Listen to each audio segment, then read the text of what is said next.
Somebody who can translate, because he wanted me to speak in Hindi. Want somebody So, to translate it to Dutch, Mataji? Yeah, in Dutch. In Dutch. Because We know.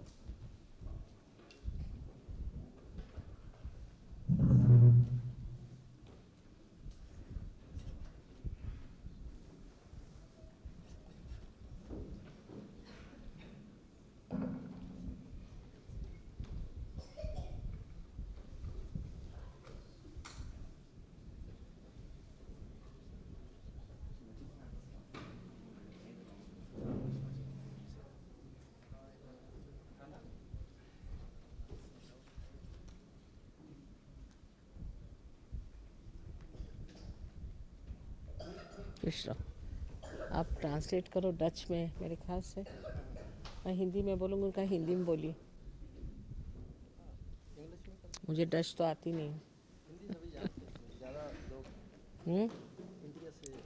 Hindi समझते हैं? आप लोग सब हिंदी समझते हैं?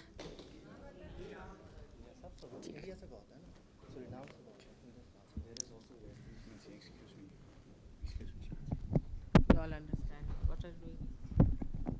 I'm giving you a proper mic.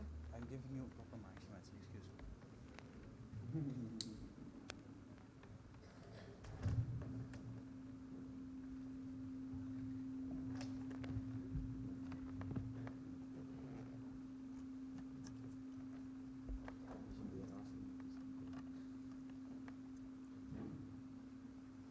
Translate करने की जरूरत है?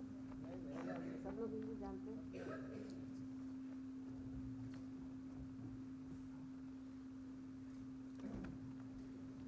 सत्य को खोजने वाले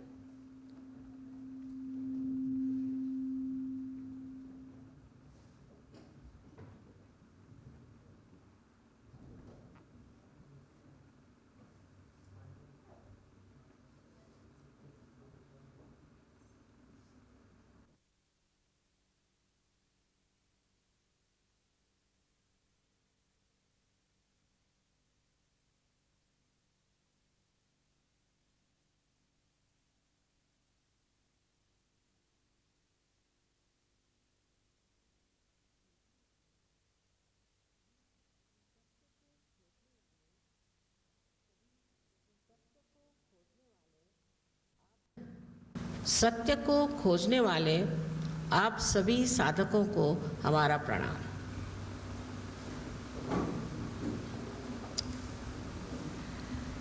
सत्य के बारे में एक बात जाननी चाहिए कि सत्य है वहाँ ही है, उसे आप बदल नहीं सकते, उसका आप वर्णन नहीं कर सकते।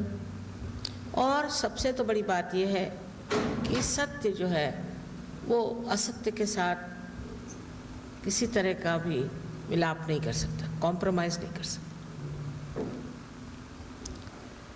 ये बड़ी समझने की बात है। इसलिए सत्य जो है वो एकमेव है, एब्सोल्यूट, 10 नहीं हो सकता। सत्य जो है एकमेव है, और जो 10 तरह के लोग बातें करते हैं इसमें कुछ न कुछ गड़बड़ ज़रूर। तो सत्य क्या है ये पहले जान लेना चाहिए। सत्य ये है कि आप शरीर, बुद्धि, मन, आपके विचार और आपके भावनाएं, ये सब नहीं है। सत्य है कि आप शुद्ध आत्मा हैं। जब तक उस शुद्ध आत्मा स्वरूप में आप उतरते नहीं, आपको कभी भी संतोष नहीं मिल सकता, आपकी खोज कभी पूरी नहीं हो सकती। इसलिए हमको आत्मा स्वरूप होने के और लक्ष्य देना चाहिए। लोग 1700 बातें आपको समझाते हैं, ये करो, वो करो, तप करो, उपवास करो, ये सब आप लोग कर चुके, पिछले जन्म में सब हो चुका। अब इस जन्म में सत्य को प्राप्त करना, और इस जन्म में जो सत्य को प्राप्त करना है उसके लिए विशेष रूप से ये समय भी आ गया।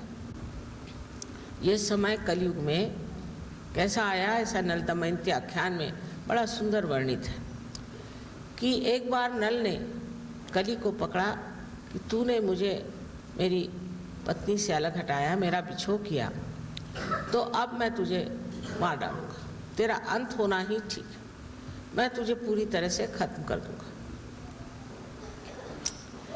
इस पर कली ने कहा कि अच्छा तू मुझे खत्म कर दे, मुझे हर्ज नहीं, पर मेरा महात्म्य तू सुन ले। तेरा क्या महात्म्य है? तू तो लोगों के मन में भ्रांति डालता है। कहले मेरा एक महात्म्य है कि कलयुग में जब मेरा राज होगा तब लोग भ्रांति में जाएंगे और अनेक तरह के लोग उन्हें भ्रांति में डालेंगे। उस समय उनको सत्य की खोज बहुत ज़बरदस्त होगी और उसी वक्त गिरी कंदरों में जो परमात्मा का खोज रहे हैं, जिन्होंने तप जप आदि बहुत कुछ मेहनत की है, वो सब एक गृहस्थ के रूप में संसार में आएंगे और उनको मोक्ष प्राप्त होगा। इसी प्रकार अपने देश में अनेक लोगों ने इस विशेष समय की चर्चा की है और कहा है। अब बात यह है कि आप लोग हिंदुस्तान छोड़ के यहाँ आ गए, लेकिन आपने बहुत सी परंपराएं बचाए रखी। मुझे आश्चर्य होता है कि आप सब लोग इतने अच्छे से हिंदी कैसे समझते हैं। ये तो बहुत कमाल की बात है कि इस संस्कृति में आकर के भी आपने अपनी संस्कृति बचा ली और अपने जो कुछ पुरानी किताबें वगैरह हैं वो भी आपने काफ़ी पढ़ी हुई है। लेकिन ये सोचना चाहिए कि ये सारी जो मेहनत हम धर्म के नाम पे करते हैं, सो उसका एक लक्ष्य होना चाहिए। आखिर ये सब किस चीज़ के लिए? ये सारा जो है ये मोक्ष प्राप्ति के लिए, और ये मोक्ष प्राप्ति बहुत आसान हो गई आजकल। थोड़ी मेहनत हमारी भी है इसमें। पहले तो एक गुरु का एक ही शिष्य होता, हजारों वर्ष तक यही प्रणाली रही। बाद में अनाथ पंथी आए, वो कुछ थोड़े लोगों को ज़्यादा वरदान देते थे। लेकिन आपने पढ़ा होगा कि राजा जनक का एक ही शिष्य था नचिकेता, जिसको बहुत परीक्षा लेने के बाद उन्होंने मोक्ष प्राप्त किया। इसी प्रकार आजकल भी कुछ अच्छे गुरु लोग हैं हिंदुस्तान में जो ज़्यादातर छिपे रहते हैं। वो बताते हैं कि इन लोगों को कुछ मोक्ष वगैरह से मतलब नहीं है, ये तो कनक कांता के बीच में पड़े हुए हैं, ये तो पैसा इकट्ठा करने वाले और औरतों के पीछे भागने वाले सब गुरु लोग उनके पीछे भागते हैं। अब समझ लेना चाहिए कि परमात्मा का पैसे से कोई संबंध नहीं। हम लोगों से जो लोग पैसा मांगते हैं और जो गुरु बन के आते हैं, उनका पता करना चाहिए कि ये किसका भला कर रहे हैं। वो अपनी जेबें भर रहे हैं या अपने बटुए बचा रहे हैं, ये समझने की बहुत ज़रूरत है। और आपके जो बच्चे हैं वो दुनिया देखे हैं और वो ये देख करके कि इस तरह के लोग हमें धर्म सिखा रहे हैं जिनमें स्वयं कोई धर्म नहीं, तो वो इससे निकल करके और गलत रास्ते पे जा सकते हैं। खास कर आपका ये जो देश है, इस देश में ना जाने कितनी तरह की व्यथाएं लोगों ने जोड़ ली है, गलत गलत काम कर रहे हैं। यही आपके बच्चे कल करेंगे, क्योंकि आपकी संस्कृति इनको जकड़ नहीं सकती। आपकी संस्कृति का वो पूछेंगे, इसका अच्छा जवाब दो कि तुम क्यों ये सब करते हो, इससे क्या फ़ायदा हुआ तुमको क्या प्राप्ति हो। इसलिए सहज योग जो है ये बहुत आवश्यक है। यहाँ खासकर मैंने सोचा कि यहाँ आप लोग आए हुए हैं ब्रिटिश गायना से और भी जगह से आए हैं, आपके लिए इस संस्कृति का जो लक्ष्य है उसे प्राप्त करना। आज तक मैं परदेश में हिंदुस्तानियों से कोई संपर्क नहीं रखती थी, अधिकतर कभी कभी किसी ने कोशिश भी की तो भी मैंने उधर ध्यान नहीं दिया। कारण लोगों ने जो अनुभव किया वो ये कि 2-4 हमारे प्रोग्राम में आते थे, सामने बैठते थे और बीच में उठ के चले जाते थे। अंत में उन्होंने कहा कि इन हिंदुस्तानियों को तो हम आने नहीं देंगे वहाँ, और आए तो पीछे बैठे हैं, ये हमें अच्छा नहीं लगता है, आपका अपमान करके बीच में से उठ के चले जाते हैं। इनको तो किसी भी चीज़ का मान पान नहीं रहेगा। सो मैंने सोचा कि ठीक है ऐसे ही रहने दो। पर उसके बाद किसी ने मुझसे कहा कि अब सोचते ठीक नहीं, वहाँ हर जगह हिंदुस्तानी जो है वो आपको मानेगा और ज़रूर सहयोग का लाभ उन्हें होना चाहिए। आखिर वो लोग क्यों रह जाए? मैंने कहा इसमें ज़बरदस्ती तो हो नहीं सकती। जो लोग इसे लेना चाहें और पाना चाहें वही इसमें आ सकते हैं। आश्चर्य की बात है कि सहज में सारा ही कार्य सहज, मानिए आपके अंदर कुंडलिनी नाम की शक्ति है। आप लोगों ने सुना हो या न सुना हो, ये अपना बड़ा पुराना शास्त्र है और उस शास्त्र के अनुसार आपके अंदर बसी हुई ये शक्ति जागृत कर देने से आप में संत बना जाता है।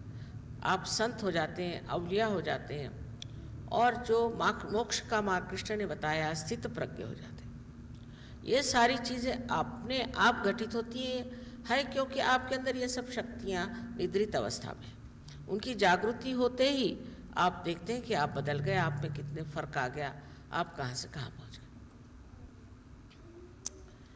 इस चीज़ को प्राप्त करने के लिए लोग पहले न जाने कितनी परेशानियाँ उठाते हैं। इसके होते ही पहले तो शारीरिक आपको फ़ायदा होता है। जैसे ही ये शक्ति उठती है तो वो जा कर के चारों तरफ छाई हुई इस चैतन्य सृष्टि को मिल जाती है। हम लोग सब जानते हैं, ये कुछ मुझे बताने की ज़रूरत नहीं कि संसार में चैतन्य की सृष्टि जो है वो सारे कार्य को करती है। जितने भी जीवित कार्य है वो ये चैतन्य सृष्टि करती है। जैसे ये फूल है, इसको हम देखते हैं, हमें कोई आश्चर्य नहीं होता, पर देखा जाए तो चमत्कारी। इसी प्रकार आपका हृदय, ये कौन चलाता, अगर डॉक्टर से पूछा जाए तो वो कहेंगे कि इसे तो ये स्वयं चालित। ये स्वयं कौन? ऑटोनॉमस है। कौन है ऑटो? सवाल पूछने पर जवाब नहीं। साइंस में सब चीज़ों का जवाब नहीं। अगर उनसे पूछा जाए कि हम इस संसार में क्यों आए, उसका कोई जवाब नहीं। तो जो ये खोज है, ये अंदर की खोज हमारे भारतवर्ष में बहुत ज़्यादा हो, और जगह भी हुई, ये नहीं मैं कहूँगी और जगह नहीं हुई। लेकिन जैसे कि सब धर्मों में हो गया, ऐसे अपने यहाँ भी विवेकानंद कहते थे कि हमारा धर्म सिर्फ ब्राह्मणाचार और स्त्री आचार हो। लेकिन ब्राह्मण भी उसे कहना चाहिए जिसने ब्रह्म को जाना। उसको हम लोग द्विज कहते हैं संस्कृत में। द्विज का मतलब है जिसका जन्म दूसरे बार हो गया।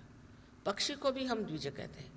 पक्षी को द्विज कहने का मतलब ये होता है कि पक्षी पहले एक अंडे के रूप में आता है और फिर उसका दूसरा जब जन्म होता है तो उस जन्म से वो फिर पक्षी हो जाता है। उस अंडे में और पक्षी में बहुत अंतर है, पूरी तरह से परिवर्तन उसमें हो जाता है। इसी प्रकार द्विज वो होता है जिसका पुनर्जन्म हो गया। ऐसे यज्ञोपवीत पहनने से कोई ब्राह्मण नहीं हो सकता, और ब्रह्म को जाने बगैर ब्राह्मण को भी तृप्ति हो नहीं सकती। फिर चाहे आप ब्राह्मण हो या चाहे नहीं हो, किसी भी जाति के आप हो, किंतु जब तक आपने अपने को जाना नहीं, अपने अंतर में जो आप स्वयं एक पूर्ण आत्मा स्वरूप हो उसे पहचाना नहीं, और वो जब तक आपकी संस्था में, माने मज्जा संस्था में जिसे हम सेंट्रल नर्वस सिस्टम कहते हैं, उसमें आया नहीं, तब तक आपने कुछ पाया नहीं। जिसे हम बुद्ध कहते हैं वो भी शब्द बोध से आता है। बोध का मतलब है अपने सेंट्रल नर्वस सिस्टम में उसे जानना। उसी तरह वेद है। वेद का भी पहला श्लोक ये है कि अगर आपने वेद पढ़ करके और अपने आत्मा को जाना नहीं तो आपके लिए व्यर्थ है। उसे विद से आया, विद का भी मतलब है। इस प्रकार अनेक शब्दों से भी इसको बताया जाए तो भी वो जो है उसका अनुभव होना चाहिए। जब इसका अनुभव होता है तो आप देखते हैं कि आपकी कुंडलिनी रीढ़ के पीठ के हड्डी से चढ़ करके जो त्रिकोणाकार अस्थि है और 6 चक्रों को पार करते हुए आपके सहस्त्रार से निकलती है, जहाँ की जिसे हम लोग तालु कहते हैं, जिसे कि फॉन्टेनेल बोन एरिया कहते हैं, संस्कृत में से तालु शब्द। इस तालु से जब वो निकलती बाहर तो इस चारों तरफ छाई हुई इस चैतन्य सृष्टि से एकाकारिता होती। अब इस चैतन्य को अनेक नाम से जाना जाता है। मुसलमान लोग इसे रूह कहते हैं और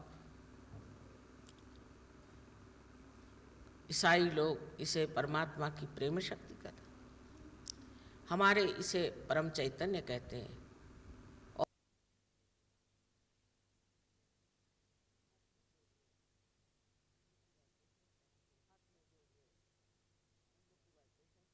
हाथ में जो ये इसको कि वाइब्रेशंस कहना चाहिए मिलते हैं, डिवाइन वाइब्रेशंस जिसे कहते हैं, ये जो दैवी शक्ति हमारे अंदर मिलती है इसे स्पंद का। उन्होंने शैव शक्ति पर बहुत कुछ लिखा किया है, लेकिन उनको भी लोग भूल गए और उनके कार्य को भी भूल गए और सब पाखंडबाजी अपने यहाँ बहुत चल पड़ी। पाखंडी इतने बढ़ गए, सब पैसा बनाते हैं और समझाते हैं। अब लोग सोचते हैं बस चलो धर्म के नाम पे करने दो, ये करना है तो करने दो, इतना पैसा देना है तो देने दो। अब खासकर आप लोग ज़्यादातर बिहार और यूपी के हैं, और बिहार यूपी में तो पाखंड बहुत ज़बरदस्त है, इतना कि कबीर दास जी ने कुंडलिनी को सुरती कहा। सुरती कहा, सुरती मतलब ये कि कुंडलिनी, तो वहाँ तंबाकू को सुरती कहते हैं। मैंने कहा इससे बढ़ के और क्या हो सकता है भाई, कुंडलिनी जो आपकी माँ जो आपको जन्मदात्री है उसको आपने कहना शुरू कर दिया कि ये तो तंबाकू। लोग कहते हैं आपके पास सुरती है, थोड़ी सुरती दीजिए, सुरती जर्दा वगैरह वगैरह उसका नाम ऐसे रखा हुआ। यानी कहाँ से कहाँ कि भगवान को राक्षस कहने के बराबर। इस प्रकार अनेक सी बातें अपने देश में हो गई, गलत बातें हो गई और वो चलती हैं, लोगों को मालूम ही नहीं। मैंने उनसे कुंडलिनी की बिहार में जाकर बात करूँ, उनका क्या कुंडली, कुंडली माने हॉरोस्कोप। मैंने नहीं भाई, कुंडलिनी नाम की शक्ति जो आपके अंदर है। तो अब इतना भूल गए हम अपना जो कुछ भी था असल, वो सब भूल करके अब नकल के पीछे पड़ गए। एक से एक नकली लोग निकल रहे हैं, कोई जादू करता है, कुछ दिखा देता है, कोई है डायमंड दे देगा तो कोई है राग दे देगा। ये कौन से भगवान ने ऐसे काम किए? ये क्या भगवान के काम? भगवान से तो असल मांगना चाहिए। नकल की चीज़ जो चलती है उसके तरफ हमारी जो नज़र है, उसी से इस तरह के लोग पनप भी गए। आपको बता देंगे कि मैं आपका भविष्य बताता हूँ, या मैं फलाने आदमी का बुरा कर दूंगा, मैं उसका अच्छा कर दूंगा। ये सब चीज़ें परमात्मा के दरबार में नहीं, वो तो शुद्ध चीज़ है और आपकी भी शुद्धता उसमें प्राप्त होनी चाहिए। जब तक आप शुद्ध नहीं होते, आप उस शुद्धता को, उसका मज़ा नहीं उठा सकते, उसका आनंद नहीं उठा सकते। इसलिए सहयोग से ये कार्य घटित होता है। अब हिंदुस्तान में आपको आश्चर्य होगा कि दिल्ली यूनिवर्सिटी ने 3 डॉक्टर्स को एमडी की पदवी दी है सहयोग। और आपसे मैं सच कहती हूँ कि सहयोग से कैंसर जैसे अनेक रोग ठीक हो गए, और जिनके ठीक हैं उनको तो बता दिया गया था कि आप 1 महीने में मर जाए, और 9 साल हो गए अभी तक जिंदा बैठे हो और अच्छे से कार्यान्वित हैं। बड़े बड़े आर्टिस्ट हैं, बड़े बड़े आर्किटेक्ट्स हैं, ये लोग कोई साधारण लोग नहीं, सब कुछ खुशहाल अच्छे लोग थे, लेकिन उनको इतनी भयंकर बीमारी हो गई थी, ब्लड कैंसर विशेष करके, और बगैर कुछ दवा लिए हुए ही अपनी ही शक्ति से ठीक हो जाता है। इस प्रकार के अनेक रोग आप बहुत सहज तरीके से उनका उपचार कर सकते हैं और खुद ही कर सकते हैं, क्योंकि आप उंगलियों पे जानते हैं अपने कि कौन सी चक्र खराब है। आप अपने जानते हैं, आप दूसरों के भी जानते हैं, क्योंकि आपके अंदर सामूहिक चेतना जागृत होती है, जिसे संस्कृत में हम कहेंगे कलेक्टिव कॉन्शियसनेस। एक ये नया आयाम, नया डायमेंशन बन जाता है, जिससे आप जान सकते हैं कि दूसरे आदमी में क्या परेशानी है और आपके अंदर क्या परेशानी।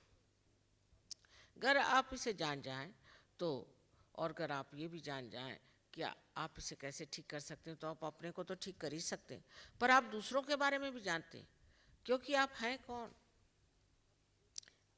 दूसरा है कौन, सब एक ही सागर में है। अगर एक बूंद सागर हो जाए तो सागर की सारी बातें वो बूंद समझ लेता है। उसी प्रकार आप सबके बारे में जान लेते हैं और दूसरा कोई बच नहीं जाता। सब जो भी होते हैं उनके बारे में आप सबके बारे में जानते हैं, और अगर वो चाहें तो आप उनकी तंदुरुस्ती तो कम से कम ठीक कर ही सकते हैं। दूसरी बात है, मानसिक भी बहुत लोगों को परेशानियां रहती है, डिप्रेशन हो जाता है, यहाँ तक कि लोग पागल हो जाते हैं, बहुत से लोग पागल हो जाते हैं, और इन पागल लोगों को भी सहयोग से ठीक किया जा सकता है। अब यहाँ पर अजीब तरह के पागल मैंने देखे जो कि वो हरे कृष्णा हरे रामा करते हैं। अपने देश में तो हर एक आदमी एक दूसरे से मिलेगा तो राम राम कहेगा, हरे कृष्ण कहेगा, उससे क्या आप भगवान के पास चले जाएंगे, आपको मोक्ष प्राप्ति होगी। और फिर सबसे भीख मांगते फिरते हैं। बताइए, कृष्ण का नाम लेकर के, कृष्ण तो कुबेर, उनसे क्या भीख मांगना चाहिए? सब रास्ते में हमारे लंदन में खास करके रास्ते से वो भीख मांगते चलते, और हिंदुस्तानी को बड़ी दया आती, कहते कि अरे बेचारे गरीब हैं, चलो उनको कुछ पैसे दे दो।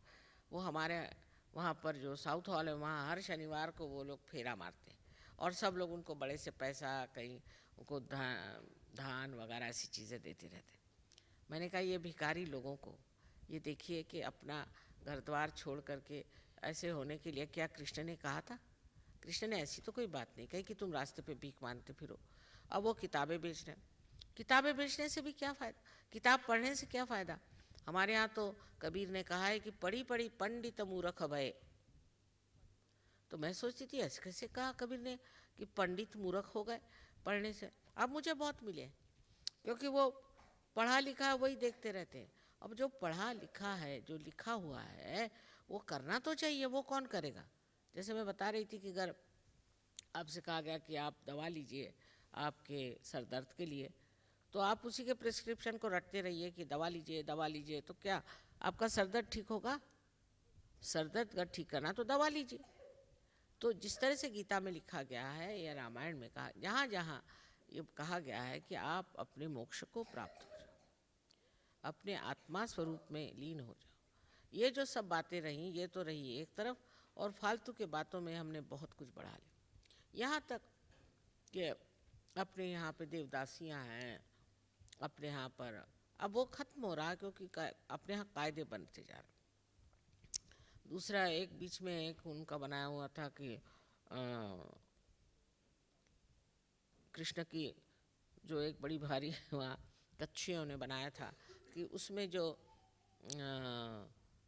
महंत होते थे वो हर नई दुल्हन के साथ संबंध करते थे, और इसको वो कहते थे ये भगवान का संबंध है। वो भी पकड़ा गया। मतलब कम से कम इतना हिंदू धर्म में अच्छा है कि उसकी जो खराबियां हैं उसको गवर्नमेंट ठीक करती है।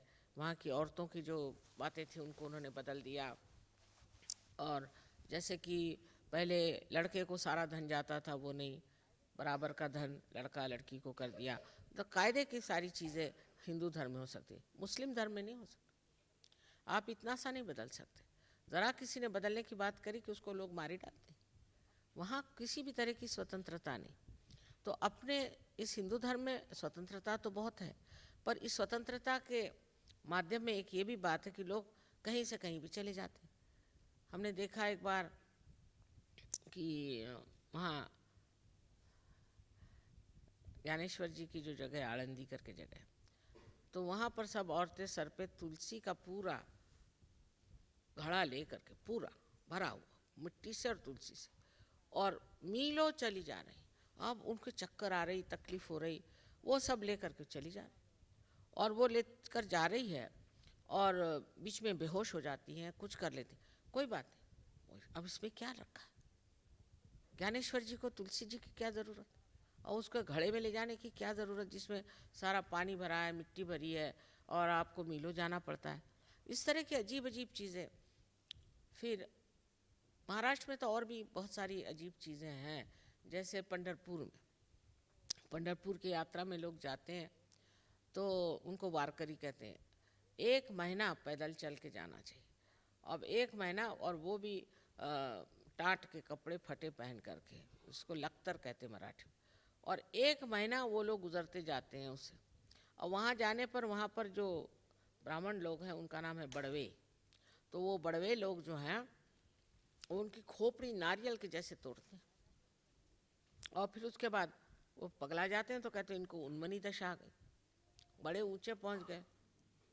अजीब अजीब तरह की चीज़ें अपने यहाँ होती हैं। अब विश्वनाथ का मंदिर बनारस में मैं गई थी, तो देखा क्या वहाँ पंडा लोग सब खूब पैसा लूट रहे हैं ये वो। तो मेरी तो मुझे उपरती आ गई। मैंने कहा मैं तुम्हारे मंदिर आऊँगी नहीं जब तक तुम ये सब ठीक नहीं करोगे। और उससे पहले वहाँ एक ऐसा छुपा हुआ दरवाज़ा था कि जो औरतें ज़ेवर वगैरह पहन के जाती थी उनको खींच लेते थे, और खींच करके उनका सब ज़ेवर वगैरह ले लेते थे, और उसके बाद उन्हें वेश्या बना देते थे। इसलिए बनारस में बहुत वेश्याएं हैं। इस प्रकार का जीवन कैसे धार्मिक हो सकता है? जो धर्म की बात करते हैं उनको पैसे में कैसे इंटरेस्ट हो सकता है, या औरतों में उसको कैसे इंटरेस्ट हो सकता है, या मुझे ये ज़मीन चाहिए, वो ज़मीन चाहिए, इसके लिए झगड़ा करना कैसे हो सकता है। अब जैसे श्री रामचंद्र जी का जन्म हुआ, ये बात सही, और वो मस्जिद भी जो बनाई गई वो भी बात सही कि उनके जन्म स्थान में बनाई गई, इसमें तो कोई निर्विवाद बात। पर उस ज़मीन के पीछे में इतना झगड़ा इन लोगों ने खड़ा किया, उसका कारण ये है कि ये सत्य को जानते नहीं। किसी ने हमसे पूछा कि क्या माँ रामचंद्र जी का जन्म यहाँ हुआ था? मैंने कहा हाँ हुआ था। कैसे जाना? मैंने कहा हमने तो ये दैवी शक्ति से जाना कि हुआ था जन्म, और ये जगह उसी की है। फिर उन्होंने कहा कि जो गिराई गई ये 5 घंटे में गिराई, जिसके लिए लोग कहते हैं कि इसमें 7 बुलडोज़र अगर 5 दिन काम करे तो गिराई जाएगी, ये कैसे हुआ? अब तुम मुझसे पूछोगे तो मैं कहूँ हनुमान जी ने किया ये, मानोगे नहीं, पर किया तो हनुमान जी, इसमें कोई शक नहीं। लेकिन ये बात अगर आप हिंदुस्तान में कहें तो बस हो गया ख़त्म। सारे मुसलमान आपको आर के मार डालेंगे, और नहीं मारेंगे तो कांग्रेस वाले मारेंगे। कुछ समझ में नहीं आता है कि जो चीज़ एक छोटी सी चीज़ के लिए कहा गया, श्री राम को तो हमारे कॉन्स्टिट्यूशन में भी युग पुरुष कहा गया, और अगर उनके जन्म का स्थान है तो क्यों न किया जाए। मैं किसी एक धर्म के इसमें नहीं हूँ, क्योंकि आप हिंदू धर्म जो है ये निरपेक्ष धर्म है, ये सब धर्मों को मानता है, सबको मानता है, पीरों को मानता है। अब हम लोग साईनाथ, शिरडी के साईनाथ उनको मानते हैं, वो मुसलमान थे, कबीर को मानते हैं, वो मुसलमान थे। इसका हम लोगों को विचार नहीं रहता है कि कौन कौन जाति के। हाँ, कबीर क्योंकि संत थे हम उनको मानते हैं, झूलेलाल थे मुसलमान, उनको हम मानते हैं, वो भी संत थे। इसी प्रकार आप देखिए निज़ामुद्दीन साहब जो कि दिल्ली में थे, निज़ामुद्दीन साहब, उनको हम लोग मानते हैं। और उनके जो शिष्य हैं जिन्होंने अमीर खुसरो, जिन्होंने बहुत सारी हिंदी में सुंदर कविताएं लिखे, वो हम गाते हैं, शादियों में गाते हैं, हर जगह उसको हम मानते हैं। वैसे चिश्ती मोहद्दीन साहब जो थे उनको हम मानते हैं, कोई भी साधु हो गया उसे हम मांगते हैं। अब सोचे कि हाजी मलंग जो थे मुसलमान थे, और मुझे आश्चर्य हुआ कि मुंबई में एक बाल ठाकरे करके हैं, वो हाजी मलंग को मानते, उनके पास वहाँ उनके मकबरे में जाते हैं और वहाँ प्रार्थना करते हैं। ये महानता इसी धर्म में है कि किसी भी धर्म का अगर कोई संत हो जाए तो उसे माना जाए। ये हम ही लोग जानते, और कोई जानता नहीं, वो मानते भी हैं। लेकिन अब जैसे है, इनके बाद वो आगे वो सत्य साई बाबा, उनको मानने लगे। अरे वो तो शक्ल से जाहिर है वो क्या आदमी है। आप देख लीजिए, मुझे आश्चर्य होता है कि हम लोग पड़तालते क्यों नहीं किसी को। अब तो बहरहाल उनको कैमरा ने एक्सपोज ही कर दिया, कैमरे थे, उन्होंने सब उनके फ़ोटो ले लिए और पता चल गया कि ये सब 420 ही है, वो बात दूसरी। पर उससे पहले कितने लोग उनको मानते थे, खासकर प्रदेश में जितने हिंदुस्तानी हैं वो बहुत मानते हैं। उनको क्या हीरा ढूंढना है कि हृदय का आत्मा ढूंढना है। हीरे को जो लोग खोजते हैं वो ऐसी जगह जाएंगे, गलत जगह जाएंगे, और गलत जगह जा कर के, खास कर इस आदमी का मैंने देखा है कि जो इसके शिष्य होते हैं, या तो उनकी आँख अंधी हो जाती है और या तो उनको हार्ट अटैक आता है। बड़े बड़े लोग लुट गए। गलत आदमी के पास जाने से ज़रूर तकलीफ़ ज़रूर होनी हुई, लेकिन जो भी हो गया सो हो गया। बहुत से लोग तो रजनीश को कितना लोग मानते थे एक ज़माने में, इतनी गंदी बातें वो सिखाता था और लोग उसको मानते थे। अपने देश में तो इस चीज़ को मानना ही नहीं चाहिए, पर गुजराती लोग तो रजनीश को बहुत मानते थे। फिर मुक्तानंद दूसरा आदमी ऐसा आया, उसको बहुत मानते थे, वो तो महादुष्ट था, उसके पास तो 600 करोड़ के तो सिर्फ डायमंड्स थे। ऐसे लोगों को जो मानते हैं और ऐसे गलत रास्ते पे जो चल जाते हैं, ऐसे पागल लोगों को कुछ तो समझना चाहिए कि ये आदमी ने दिया क्या, किसको क्या दिया, सिवाय इसके सबको लूटा, पैसे लिए, कुछ दिया उसने। और ये देना जो है, इसके आप पैसे नहीं ले सकते, इसकी कोई कीमत नहीं, अनमोल, ये अनमोल चीज़ है। और जो ये देता है वो लेने की भावना से नहीं, किंतु प्रेम की भावना से और उद्धार के भावना से था। आज हमें सारे संसार का उद्धार करना है। आश्चर्य की तो बात है कि जहाँ परमात्मा की इतनी बात होती है, ऐसे देशों से वो देश जहाँ बिल्कुल परमात्मा के बारे में कुछ नहीं कहा जाता, रशिया जैसा देश, वहाँ कमाल हो गया। कमाल, आप विश्वास नहीं करेंगे। वहाँ हमारे सिवा किसी को आने नहीं देते, सब गुरुओं को मार भगाया, कोई नहीं वहाँ घुस सकता। अच्छा, हमें भी बुलाया तो हमें उन्होंने बड़ा भारी अवार्ड दिया। आश्चर्य की बात है कि वो अवार्ड आज तक वहाँ के यूनिवर्सिटी ने सिर्फ 10 लोगों को दिया, उसमें से एक आइंस्टीन और एक मुझे। मैंने कहा मुझे क्यों दिया भाई, आइंस्टीन को दिया। वो कहले आइंस्टीन क्या, वो तो सिर्फ जड़ वस्तुओं पे, मैटर पे मेहनत करता है, और आप तो मनुष्यों को बदलती हैं। और इतना मेरा मान किया। अब इस बार 3000 साइंटिस्ट और डॉक्टर सब आने वाले हैं, कॉन्फ्रेंस कर रहे हैं। और वहाँ का जो पेट्रियार्क है, माने उनके चर्च का जो पेट्रियार्क है, उसने मुझे बुलाया। ऐसा अपने यहाँ नहीं हो सकता, अपने हिंदुस्तान में ये हो नहीं सकता, क्योंकि इतने झूठे लोग वहाँ हैं, इतने झूठे साथ में जुटे हुए हैं कि वो मुझे भी वही समझते हैं, और नहीं समझते हैं तो सबके साथ मेरा भी नाम लगाते। मैं तो उन सबको 1970 से बता रही हूँ कि सब झूठे हैं, इनसे बचे रहो, ये तो सब राक्षस हैं और राक्षसीने हैं। लेकिन तो भी ये लोग हिंदुस्तान में, वहाँ के जो अखबार वाले, वो सत्य का पक्ष नहीं ले रहे। अब थोड़ा बदल ज़रूर आ रहा है, कुछ इंडियन एक्सप्रेस ने और वगैरह ने काफ़ी बातें लिखी, किंतु इतने धैर्य के साथ हम इन सब के बारे में खुले आम कहते हैं, किसी की हिम्मत नहीं कि हमें कुछ कहे, क्योंकि है ही चोर। जो चोर होता है उसको अगर चोर कहो तो वो थोड़ी ना आपको कुछ कह सकता, लेकिन हिम्मत होनी चाहिए कहने की कि ये चोर है। और अपने देश में चोर तो इतने भर गए, आप क्या बताएं आपसे, लेकिन उसमें धर्म के नाम पे तो चोरी नहीं कर सकते, आप भगवान के नाम पे चोरी नहीं कर सकते। और चाहे आप जैसे भी कर लो, ठीक है, पॉलिटिक्स में करो, इकोनॉमिक्स में करो, लेकिन धर्म के नाम पे तो भी अपने देश की एक विशेषता है, अपनी संस्कृति की एक बड़ी भारी विशेषता है कि ये बड़ी पुरानी संस्कृति होने के कारण हमारे यहाँ का समाज बहुत अच्छा है। अब भी हमारे समाज में अभी औरत की इज्जत है, आदमी की इज्जत है, और गृह व्यवस्था, फैमिली बहुत अच्छी है। यह खास चीज़ अपने देश में और कहीं नहीं। और उसका उत्तरदायित्व मैं कहूँगी कि हमारे यहाँ के स्त्री समाज का। हमारे यहाँ की स्त्री बड़ी समझदार और बहुत ही ज़्यादा सहन करने वाली। उसने सहन कर कर के और अपने देश को बना रखा, अपने बच्चों को बना रखा है। लेकिन ये गलत चीज़ है, आदमियों को समझना चाहिए, धीरे धीरे बदलना भी चाहिए। लेकिन अपने यहाँ की स्त्री में जो एक अपनी अंदरूनी शक्ति है, उसके बूते पर उसने बहुत सहन किया है और अभी तक अपना समाज बना के रखा है। और मुझे बड़ी खुशी हुई कि यहाँ भी उस संस्कृति का इतना असर आप लोगों ने बचा रखा है।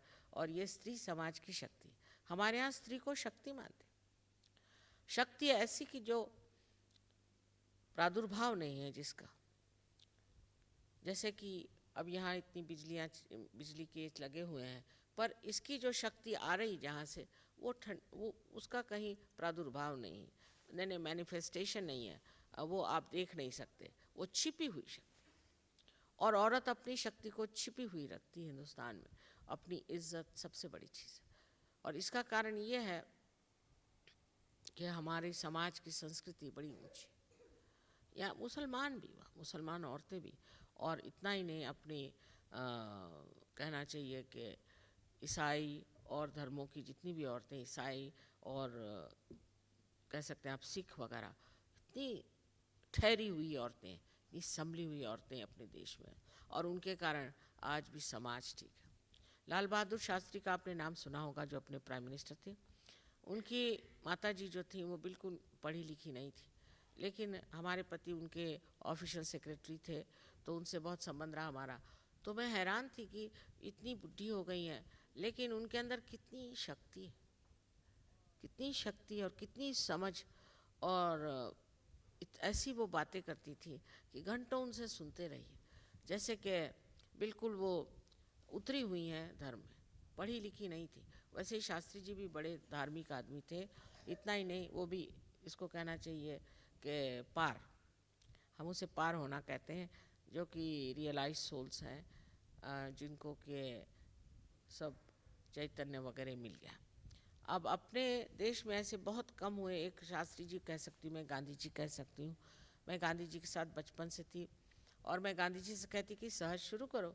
वो कहते थे बाबा पहले स्वतंत्रता तो होने दो, जब स्वतंत्रता होगी फिर करेंगे सहज शुरू। और उन्होंने मेरे कहने से अपनी भजनावली लिखी थी।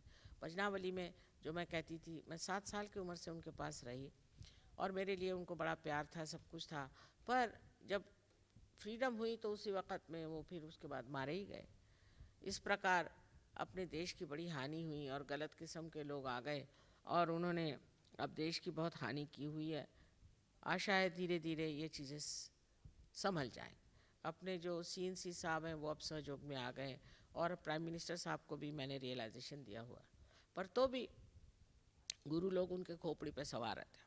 आजकल कितने गुरु वहाँ आते हैं आपके लंदन में, और एक है उनका नाम है मुरारी बापू। गलती से मैं उनके प्रोग्राम में चली गई, क्योंकि उस दिन टैक्सी से गई तो टैक्सी वाला वहीं ले गया मेरे को। तो वो शादी कर रहे थे, श्री रामचंद्र जी की शादी सीता जी से हो रही थी।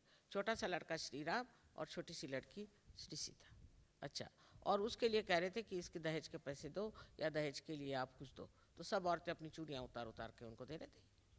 ये मुरारी बापू सा, वो डोंगरे जी दूसरे, आठवले जी तीसरे, ऐसे एक से एक बढ़ बढ़ के लोग महाराष्ट्र में, जहाँ पर कि इतनी चर्चा हो चुकी धर्म के बारे में, जहाँ पर कि बताया गया कि झूठा कौन और सच्चा कौन, जहाँ रामदास जैसे बड़े भारी साधु संत हो गए, इन सब के बीच में ही ये चीज़ें पनप रहीं।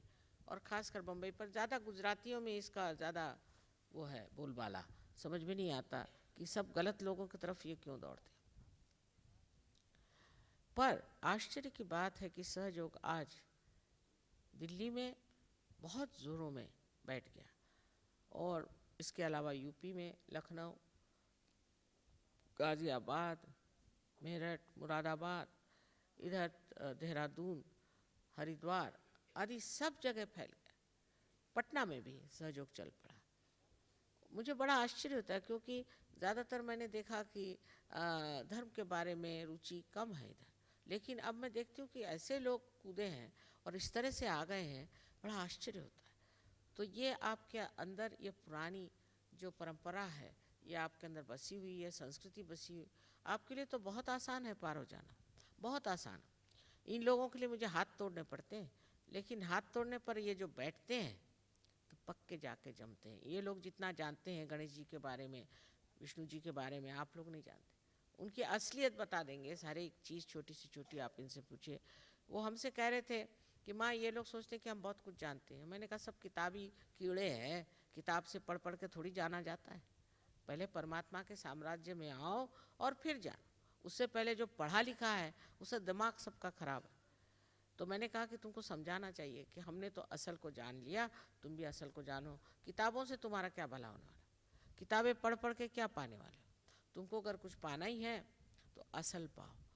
तो कह रहे थे कि देखिए हम कोशिश करेंगे कि यहाँ के हिंदुस्तानियों को हम समझाएं, क्योंकि ये बहुत ज्ञानी लोग हैं और बहुत नम्र हैं। हमारे हिंदुस्तान में क्योंकि हमने सब पढ़ लिया। एक साहब हमसे आए थे मिलने, माँ हिंदू कौन? मैंने कहा क्यों? कह रहे यहाँ तो कोई हिंदू नहीं। मैंने कहा बंगाल में कोई हिंदू नहीं? हाँ, किसी से कहो तो कहता मैं ब्रह्मो समाजी, कोई कहता मैं हरे रामा हरे कृष्णा, तो कोई कहता हम ब्रह्मास्मि, लेकिन कोई नहीं कहता कि मैं हिंदू।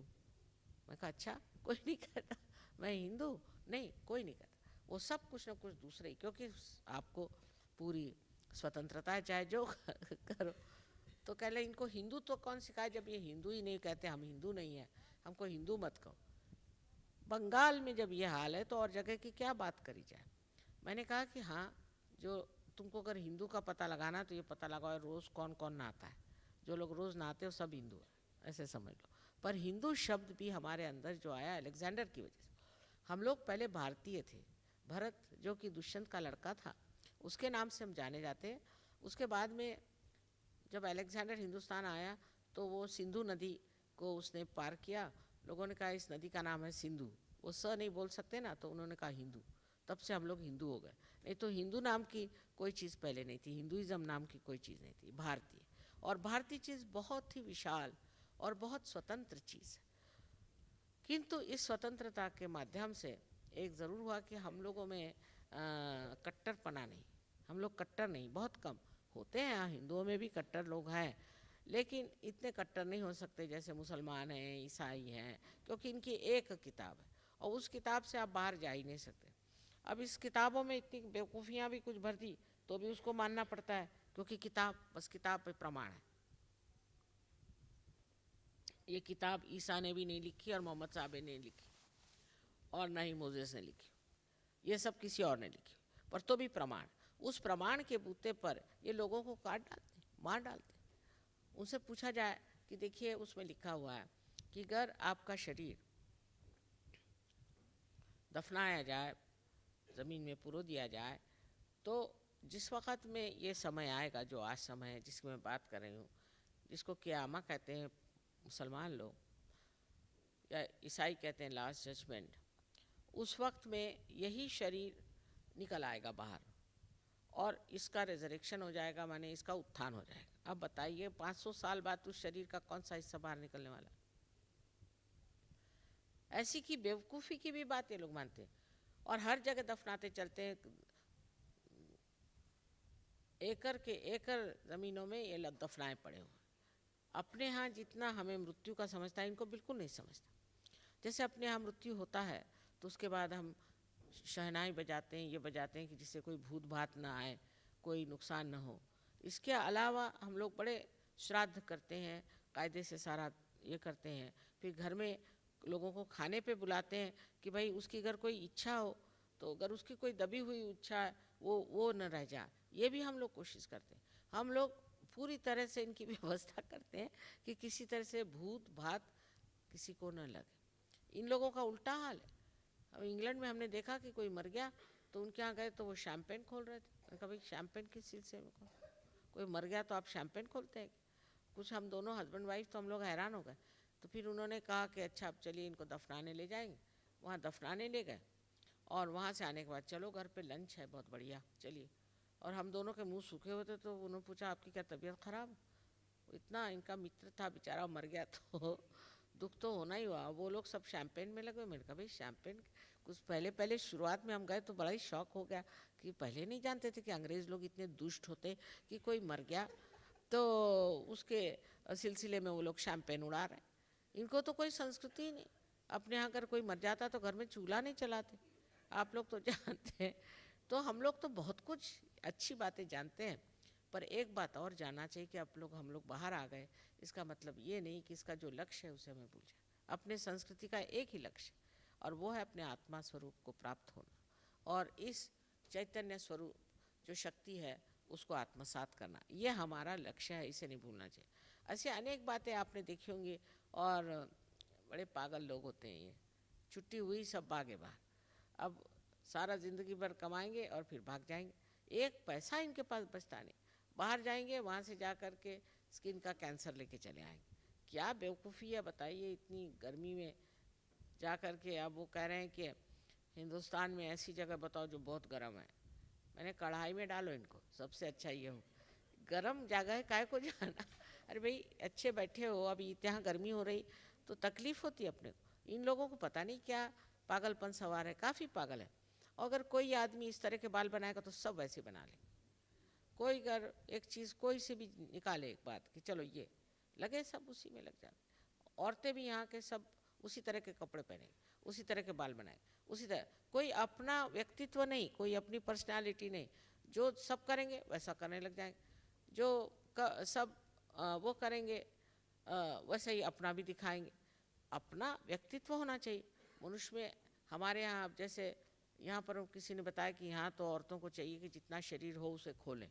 हमारे यहाँ अगर कोई कहे तो उसको तो झापड़ पड़ेगी। कोई औरत से कहे तुम अपना शरीर खोलो तो कहे कि अच्छा तुम भी ज़रा अपना गाल खोलो इधर। इन लोगों का पागलपन देख करके आप लोग आश्चर्यचकित हो रहे होंगे, लेकिन आपको भी कोई विशेष होकर दिखाना है तब तो ये आपको मानेंगे, नहीं तो क्यों मानेंगे। वो सोचते हैं ये दूसरे पागल है, बस जाते हैं मंदिरों में घंटियाँ बजाते हैं, सर में माथे में टीका लगाते हैं, इधर उधर घूमते हैं और कुछ नहीं। ऐसी बात नहीं, आप तो बहुत बड़ी चीज़ है। एक तो हिंदुस्तान से आप आए हुए हैं, यही बड़ी भारी चीज़ है। कहते हैं कि भारतवर्ष में जन्म लेने के लिए हज़ारों वर्षों की तपस्या और 1000 वर्ष के पुण्य कर्म है।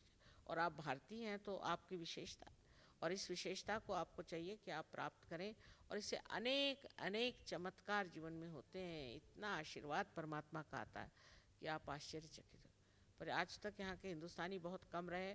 मैं आशा करती हूँ कि आप लोग इसे प्राप्त करें और इसे प्राप्त करके और फिर इसमें आगे बढ़ें।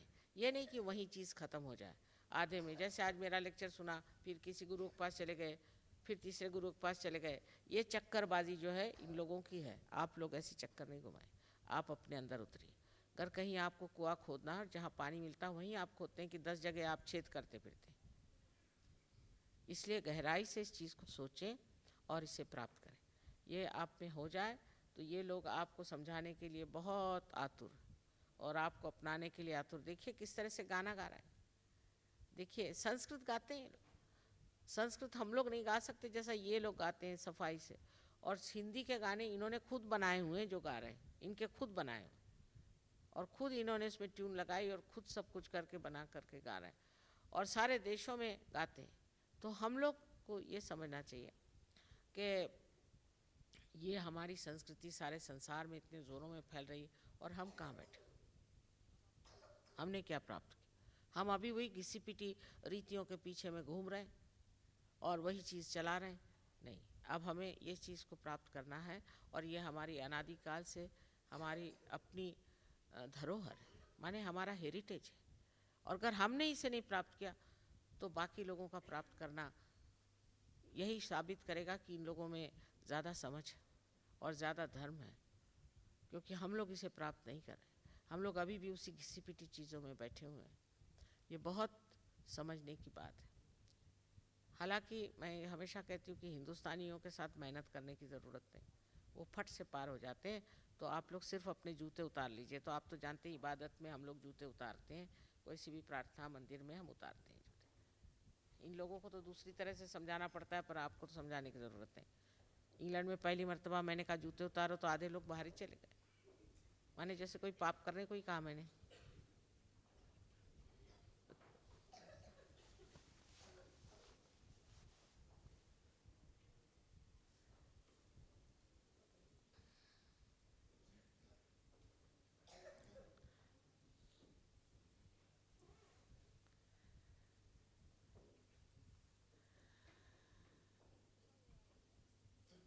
I'm sorry I had to speak in Hindi language, and see, I must say Hindi is better than English for this kind of a subject. I'm sorry to say, because for spirit, you see, in English language, you have spirit is alcohol, spirit is the dead body, and also the Atma. It's a very confusing thing, you see.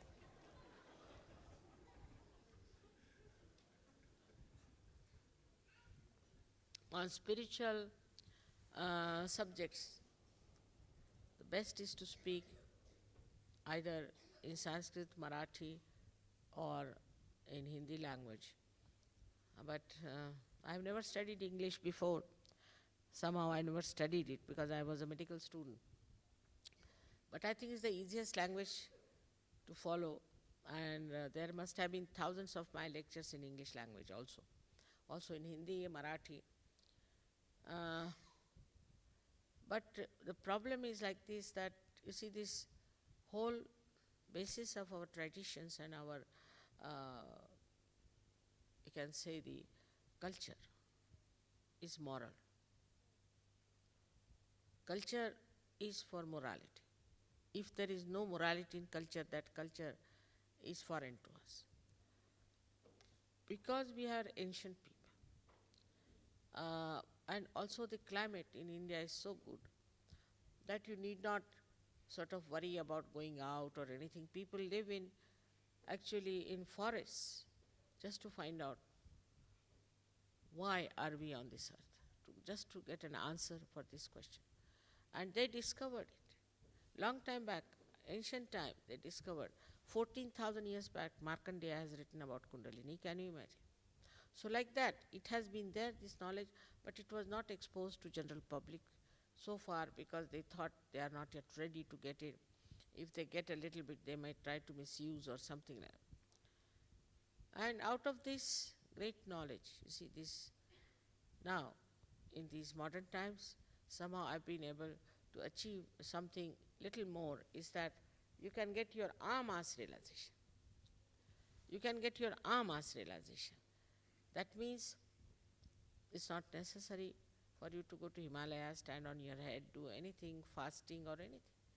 You just get it within yourself because it is your own power. It's within you, it's your own mother. And she's anxious to give you a second birth, and you just get it. There's nothing to be done about it. It's sahaj, means born with you. In India, you'll be surprised, I don't have to tell them, do this or do that. But in the West, it's not possible. You have to tell them. Perhaps maybe that Indians are blessed as far as religion is concerned. They have a proper understanding. One boy who was in Cambridge told me that I was surprised that these people do things they don't think it is wrong. Like they take drugs, they think this is their challenge. Anything is a challenge to them. But for Indians, you see, they think this is wrong, we should not do it. So why is it that the people from India think like that? Because for ages together we know what is right, what is wrong, quite a lot. And it's so traditional. Now after coming in the West, I have discovered some Indian girls were in France, where they said, Mother, these people are mad. I said, why? What are they doing?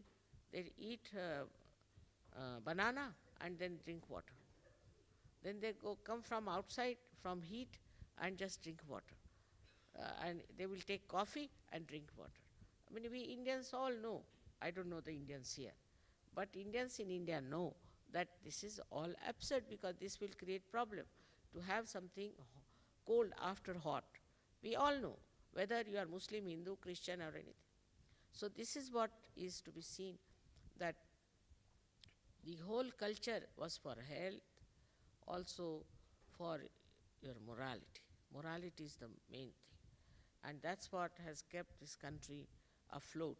Despite we don't have good politicians, we don't have good economics. 300 years these Britishers lived in our country, you can imagine, without visas or anything. And looted us completely, no doubt. But even after that we are surviving and we are aspiring to come up. Nowhere in the world they ruled for 300 years. They ruled for 300 years and so many are still there. But it doesn't matter. India has accepted not only people but also languages. There are so many words from other languages in our country. And it's so open, they are so open and innocent that we lost our country to English. We believed that we couldn't be that cunning to understand their cunning. That's how we were under 300 years, imagine, domination of English. And English never learnt anything from us, very surprising, nothing. On the contrary, we used to say that mad dog and an Englishman always goes into the sun. This is what regards something madness, the way they were living. So they were actually treated just like some foreigners, some different people of a different race, of different ideas. It was really very surprising how we lived with them. But when they went away, I found they went without any idea of the great treasure we have. The other day I met a Chinese cultural attaché, and he told me that now I know what treasure you had in your country. Because always people used to say, don't become enemies of India, because they have some hidden treasure of spirituality with them.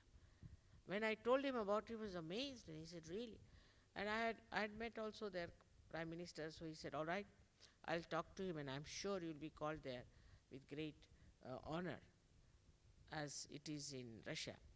But I was surprised that these are our neighbors and they knew all about us, that we had some treasure with us as far as spirituality is concerned, which was hidden. But English never discovered it. They thought we are very low type of people or something. So, you see, you need a very subtler personality to understand the depth of spirituality, to understand what Indians are. Now, I am very happy the Indians here have kept up the traditions and also the culture of our country. And they also know the language. It's very surprising. I mean, our Indians who are even educated in abroad, they forget their language. How these people have maintained it is extremely remarkable, I must say. And I really congratulate them for this. So may God bless you all. And now we will have a little session for our realization. Later on, you must come to our centers. That is very important. You must come to our centers and become masters of this art. It's very simple, you can do it. But you have to be humble. Forget all your so-called knowledge. Like Surdas has said after writing Sursagar. Surdas की सभी अविद्या दूर करो नंदलाल. ये सब अविद्या है, इसको तुम दूर करो. ऐसे नंदलाल से उन्होंने प्रार्थना करी कि अब इसे दूर करो. इसी प्रकार हमें भी करना है कि ये जो कुछ पढ़ा लिखा है ये ख़त्म करके जो असलियत है उसको पाना है. अच्छा, अब आप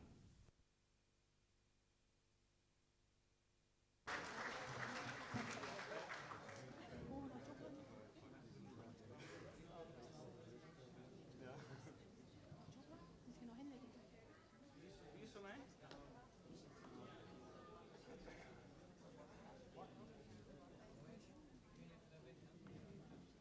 Sorry, I have to be on that microphone.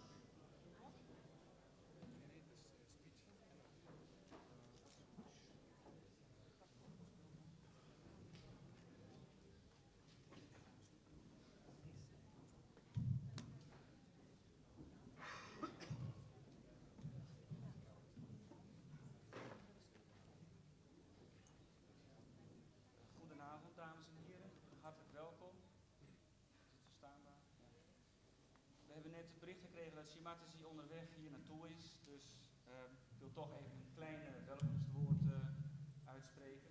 We zijn zeer blij dat Shimataji eigenlijk voor het eerst, misschien in de geschiedenis, een programma heeft willen organiseren speciaal voor de Hindoestaanse of Indiase gemeenschappen.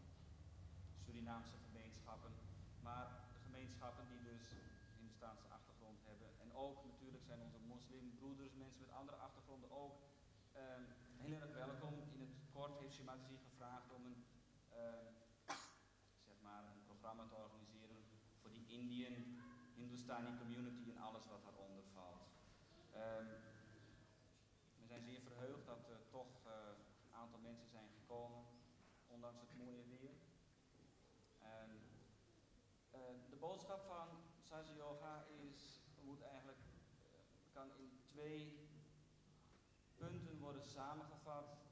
Is dat er een alles doordringende waarheid is die in onszelf verblijft als de Atma, de spirit. En dat deze ervaring gekend kan worden door een proces van zelfrealisatie. Nu is het natuurlijk zo dat er in met name de Indiase cultuur een hele hoop goeroes zijn geweest, nog steeds zijn, die allerlei methodes voorschrijven, die eigenlijk niet eens tot heel erg veel resultaat leiden. Want waar het om gaat is dat er een proces in uzelf ontwaakt, of u nu Hindoe of Westerling, Nederlander of wat dan ook bent, we zijn in feite allemaal hetzelfde geschapen. Maar dat er een proces in u ontwaakt van Kundalini Jagrut, oftewel de ontwaking van die Kundalini-energie. Dit is een energie waarin die in zeer, zeer oude tijden, in zeer, zeer oude geschriften reeds is vernoemd. Bhrigu Muni heeft erover geschreven, de Nadigrand, Markandeya heeft erover geschreven. En er zijn zeer veel referenties geweest naar het bestaan van deze kracht in onszelf. Maar u weet misschien ook dat er tot nu toe eigenlijk voornamelijk een soort geheime traditie was die steeds door één guru werd overgedragen op één discipel. Totdat op een gegeven moment Ganeshwara en Adi Shankaracharya ongeveer de 12e eeuw na Christus in Maharashtra er wat meer over hebben gezegd. En met name Ganeshwara die heeft in zijn Ganeshwari als een commentaar op de Gita, de Bhagavad Gita van Sri Krishna, meer en meer deze zeg maar, kennis geopenbaard voor de mensen. En hij sprak dus ook over diezelfde ervaringen waar Shimataji het ook over zou hebben. Ook is het zo dat er in zeer vele geschriften, Indiase geschriften, melding wordt gemaakt dat die Adi Shakti op een gegeven moment op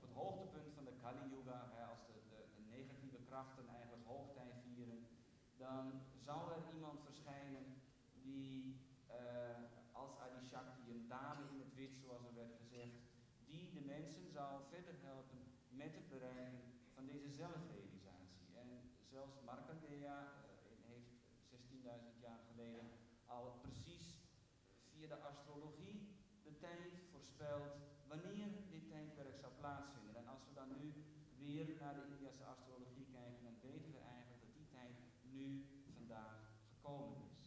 Het is een heel belangrijk gegeven dat this is the days of the last judgment. En het is heel belangrijk dat wij nu voorbij alle dogma's gaan die jammer genoeg ook in het hindoeïsme zijn besloten. Voorbij, laten we zeggen, het ritualisme, voorbij het brahmanisme, etc. Shimati heeft mij ook gevraagd om hier vanavond het een en ander te zeggen over Lord Buddha, die eigenlijk kwam in een tijd dat in de oude Indiase tijden dat de brahmanen zich totaal hadden verloren in zinloze rituelen. En dat hij juist zei van oké, dan hebben we het even niet over een god, dan hebben we het even niet over al die puja's en rituelen. Nee, dan hebben we het gewoon over een abstracte energie die in onszelf aanwezig is. Maar al deze wijzen, al deze incarnaties, Boeddha, Krishna, Rama, Mohammed, Guru Nanak, ze hebben eigenlijk allemaal hetzelfde gezegd. Dat de waarheid die is in ons en die moet ontwaakt worden.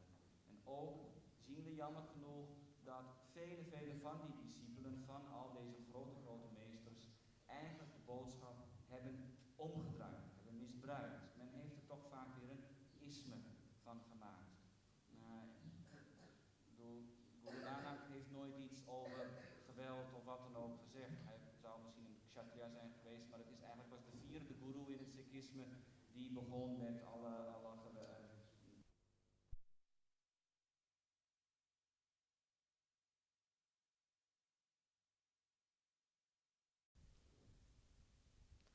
हिंदुस्तानियों के लिए आसान.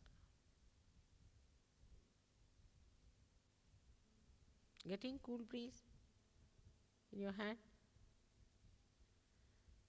Otherwise, other people are all Sahajogis or some people who are new, who have come for the first time. No, I'm saying other than Indians. हाँ, आ रही? शांति प्रकाश जी क्या बताइए, आ रही हाथ में कि नहीं? आ रही? अच्छा, ये हिंदुस्तानियों की कमाल. अच्छा, अब आप ऐसा करें कि राइट हैंड मेरे तरफ करें इस तरह से, और अपने तालू पर हाथ रख के देखें कि ठंडक आ रही कि तालू से थोड़ा ऊपर, तालू से थोड़ा अधर, ऐसे ऊपर पकड़. आ रही? और नहीं आ रही तो कहो कि माँ मेरे सर में आओ. ये आपकी माँ है ऊपर. माँ कृपया मेरे सर में आओ. 3 बार कहिए. If you are not feeling on your head, say, Mother, please come through my head. 3 times. आ रहे? कहने से आती. जो कहिए. फिर अब लेफ्ट हैंड मेरी ओर करें. अब राइट हैंड से देखिए. राइट हैंड से देखिए आपके सर से आ रही. ऊपर पकड़ी. उसको छूना नहीं चाहिए तालू को, तो उसमें से जो निकल रही ना उसको महसूस करें. किसी को बहुत ऊंचे आती. अब आ रही? जिनको नहीं आ रही वो कहे माँ मेरे सर में आई, जरा ऊपर करी. इन लोगों से तो बहुत कुछ कहना पड़ता है कि सबको माफ कर दो, अपने को माफ कर दो. आप लोगों से कुछ कहने की जरूरत नहीं. ठीक है ना? आ क्या? ऊपर पकड़ी. ऊपर तक आती. वो एक बार और राइट हैंड से देखिए, और सर झुका के देखिए.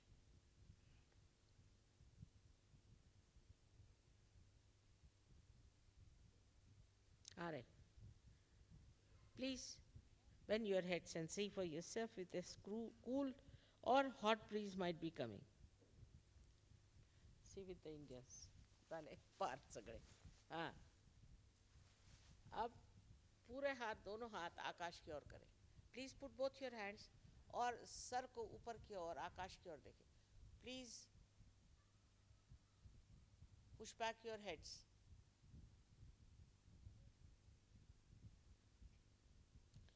अब एक सवाल करें कि माँ ये क्या परम चैतन्य है? अपने मन में 3 बार सवाल करें। Please ask A question, mother, is this the all pervading power of divine love? Ask 3 times.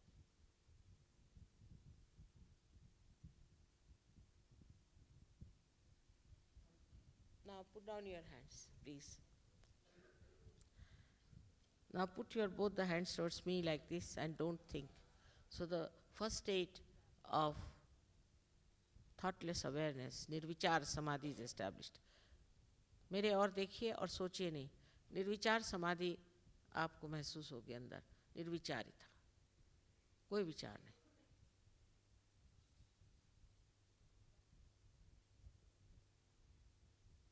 हो रहा? ऐसे रखिए जरा हाथ, यूं ऐसे में हमारी ओर। हाँ, आप बोलिए।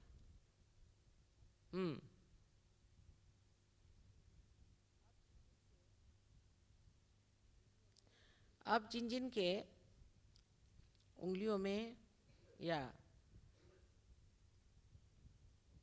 यहाँ पर हाथ में और या तालू से अगर ठंडी हवा या गर्म हवा आई हो आपके, तो अपने पे शंका मत करिए और दोनों हाथ ऊपर करिए। All those who are feeling cool or hot breeze on their fingertips, center of their palm or out of their fontanelle bone area, cool or hot breeze. If you have not forgiven, then it would be hot breeze. Please raise both your hands. नहीं आया आपको? आप हाथ ऊपर करिए ना। हाँ, वाह वाह वाह। आप सबको नमस्कार। I bow to you, all of you. Your saintly life has started. अब ये अंकुरित हुआ, अंकुर, the primule is coming out of the seed, as you can say, but it has to grow into a tree. And so you have to know that this is a collective happening. जब ये हो रहा है तो समझ लेना चाहिए कि एक सामूहिक चेतना से कार्य होता है, इसलिए आपको सामूहिकता में आना चाहिए. You have to come to our centers. You have to respect your realization. आपको अपना आत्मस्वरूप क्या है ये जानने के लिए आप हमारे सेंटर्स में आइए. इसके बाद आपको उनको पैसा वैसा कुछ नहीं देने का. यहाँ भी पैसा नहीं है और वहाँ भी पैसा नहीं.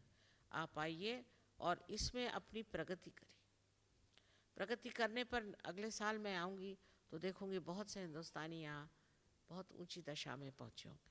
आपकी बीमारियाँ ख़त्म हो जाएंगी, आपके प्रश्न छूट जाएंगे और आप हैरान होंगे कि आपने क्या क्या प्राप्त किया. इसके लिए आप पैसा नहीं दे सकते. पैसे की कोई ज़रूरत नहीं. पैसा भगवान नहीं जानते, हम ही लोगों का सर दर्द है वो. तो आप सबको अनंत आशीर्वाद है और आशा है कि आप लोग सब अपने आत्मदर्शन को पूरी तरह से प्राप्त करें.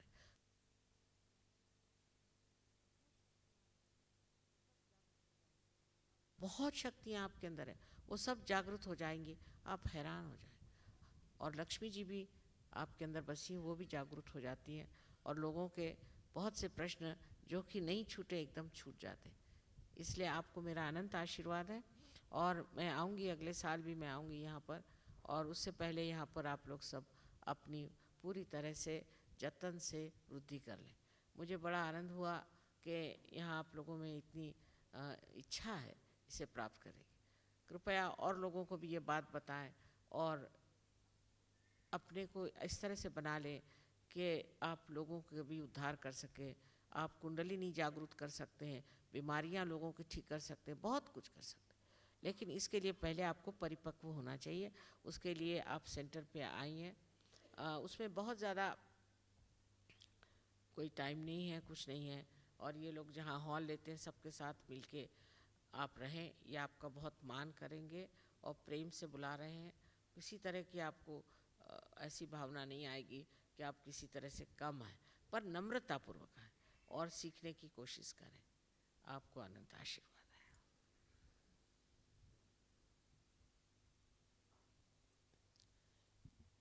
They can sing one विश्व वंदिता, अजून वेळ आहे थोडासा. They can sing one song विश्व वंदिता गाने पर. ये गाना लिखा किसने मैं आपसे बताऊं?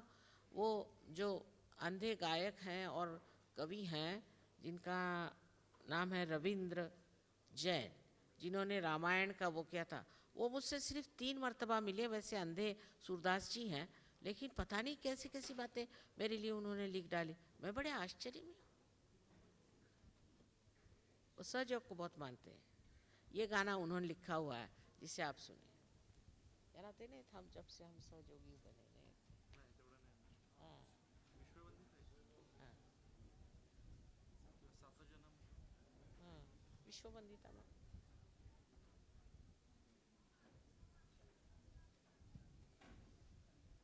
नमस्ते। ये सब गाते हैं कि नहीं?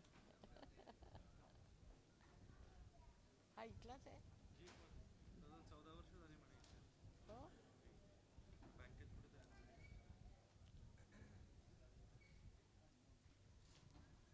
हिंदुस्थानात तर नाही आले, इथलाच आहे. इथलाच.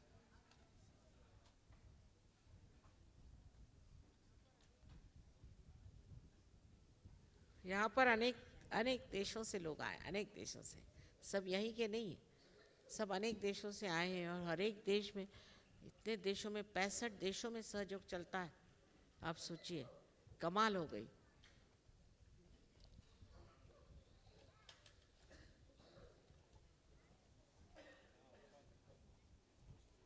I didn't know you know this thing.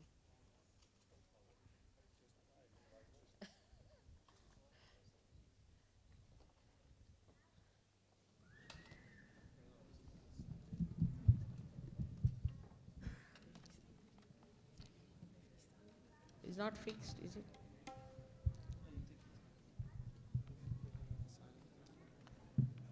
You want this one?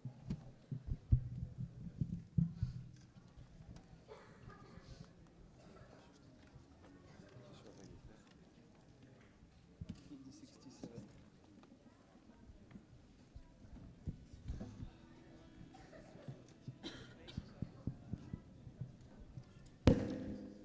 You can move the fan here because it might disturb you. Little fan.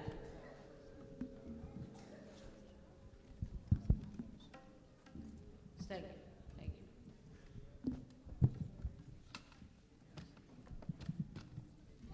जरा मला तिकडे बस जरा पाठवा.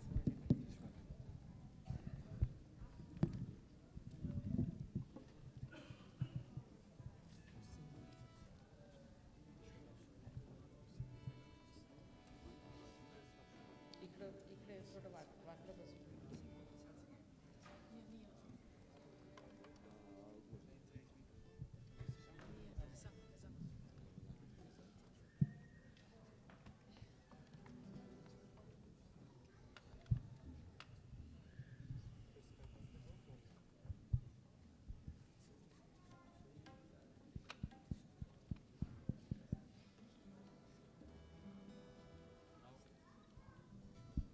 इनके पास हमारी टेप्स भी हैं, वो आप ले सकते हैं और ये आपको बता देंगे कि ध्यान कैसे करना और कैसे अपनी प्रगति करना, सब कुछ अच्छे से समझा देंगे।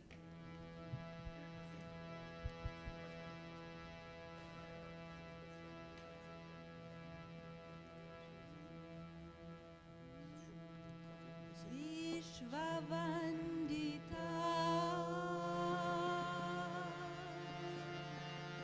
निर्मला माता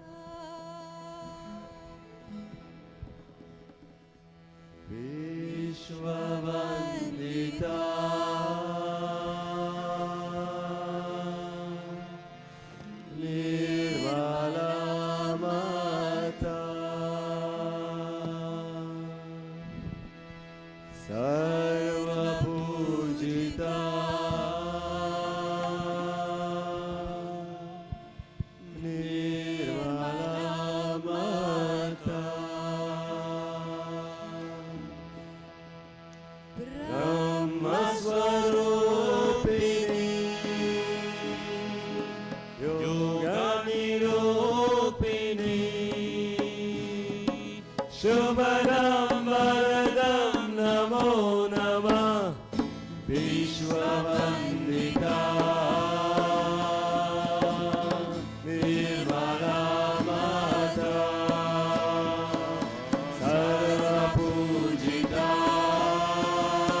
की नित्य सत्य सनातन पर शक्ति परमेश्वर की विश्वधारिणी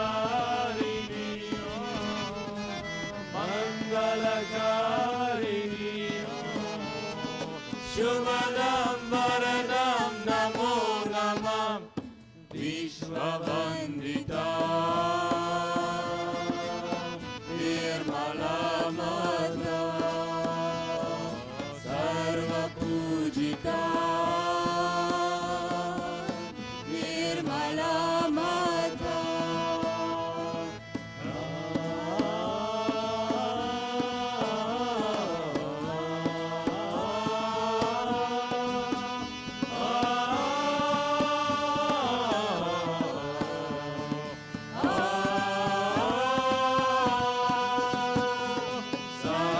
सहजयोगिनी निर्मला निरक्षय सर्वेश्वरी प्रेममूर्ति भक्तवत्सला प्रेममयी मातेश्वरी भक्तिप्रदायिनी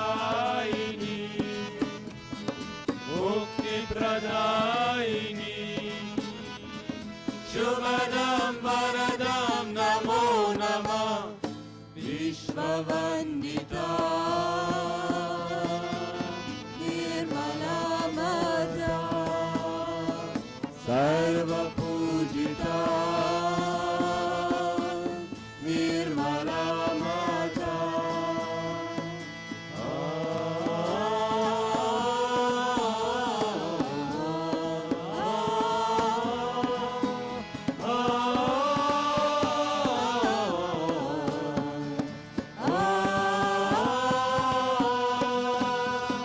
प्रगत सगुना निर्गुणा रीति सीधी की दात्री है सौम्य सरला महामया पतंजलि गुणगात्री है गत गत वासिनी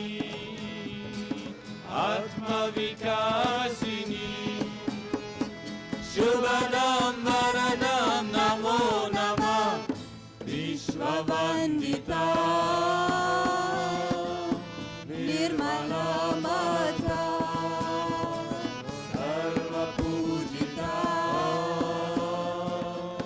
निर्मला माता ब्रह्मस्वरूपिणी योगनिरूपिणी शुभदं वरदं नमो नमः विश्ववन्दिता निर्मला माता सर्वपूजिता निर्मला माता निर्मला माता निर्मला माता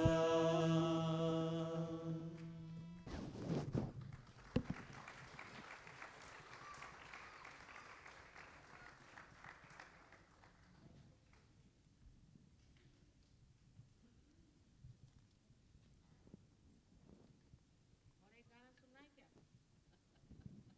बहुत देर हो गई आप लोगों को जाने के लिए। ये कहे तो सुना दे एक गाना और। गुरु पद दीजिए। एक और सुन लीजिए। गुरु के पूजा में बनाया हुआ है इन लोगों ने।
बिनती सुनिए आदि शक्ति मेरी।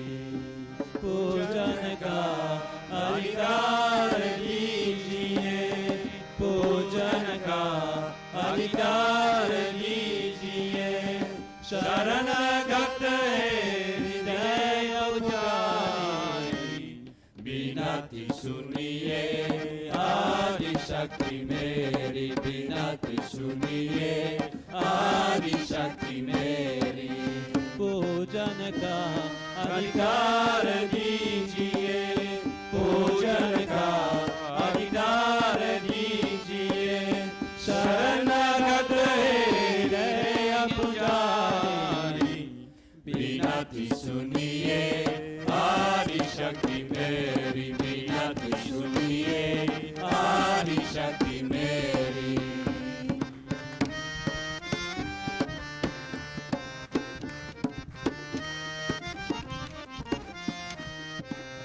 गुरु शरण की लागी लगन है, गुरु शरण की लागी लगन है। तब शरण में उतर स्वर्ग है, तब शरण में उतर स्वर्ग है। परमेश्वर है मंगलकारी, परमेश्वर है मंगलकारी। ओ ये साधक पार उतारे, बिनती सुनिए आदि शक्ति मेरी। बिनती सुनिए आदि शक्ति मेरी। पूजन का अधिकार दीजिए, पूजन का अधिकार दीजिए। शरणगत हृदय पुजारी, बिनती सुनिए आदि शक्ति मेरी। बिनती सुनिए आदि शक्ति मेरी।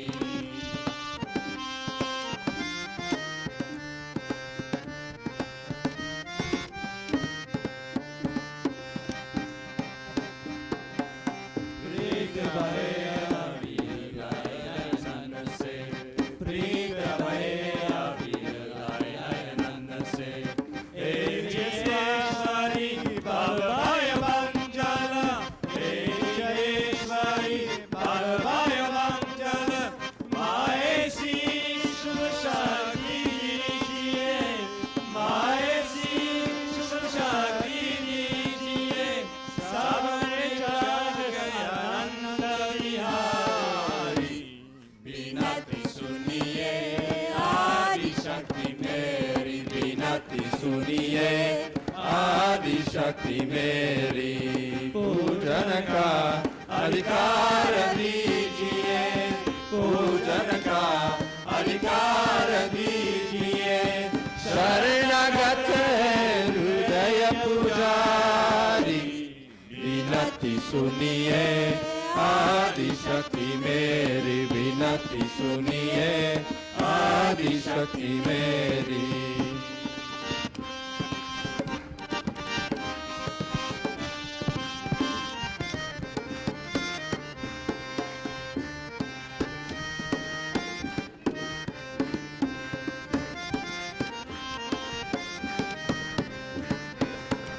और कहूँ क्या अंतर्यामी, और कहूँ क्या अंतर्यामी। आत्मबोध अनुभूति की दात्री, आत्मबोध अनुभूति की दात्री। आदि गुरु गुरुओं की माता, आदि गुरु गुरुओं की माता। नीक को पद दीजिए, बिनती सुनिए आदि शक्ति मेरी। बिनती सुनिए आदि शक्ति मेरी। पूजन का अधिकार दीजिए, पूजन का अधिकार दीजिए। शरणगत हृदय पुजारी, बिनती सुनिए आदि शक्ति मेरी। बिनती सुनिए आदि शक्ति मेरी।